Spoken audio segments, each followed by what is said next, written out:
everybody. So I'm here to talk about the lesson that I created as a Scholastic Fellow. And the way I'm going to talk about and introduce my actual lesson is talking about what I did with the class, and then also showing you what one of my a group of my students did for the project itself. So let's get started. Alright, so to build up to the project, so I did have to introduce some terms that was new to some of the students. Protagonists, antagonists, supporting minor characters, or some of the things that they were familiar with.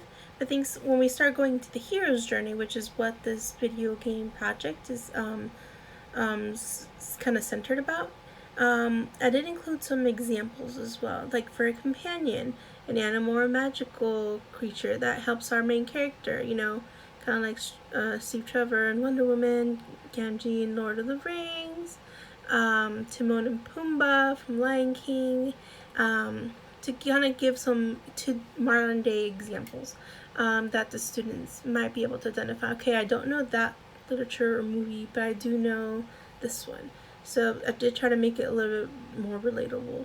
Kind of like if you look up here to the shadow, kind of the chief antagonist. I do have like things like the Joker from Batman or Mr. Smith from The Matrix.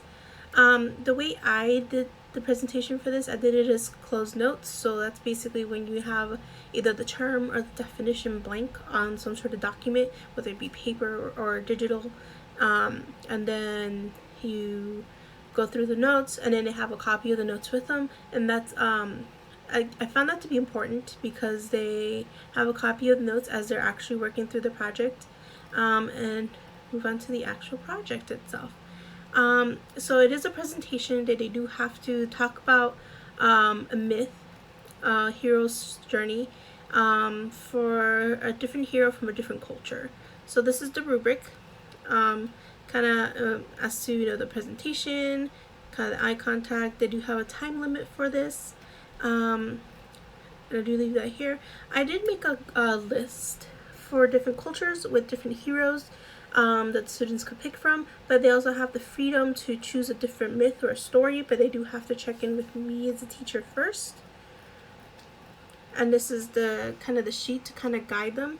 I did note that not every story has every single point in the hero's journey, but they have most of them. So to use their knowledge wisely, or just ask the teacher and ask for help.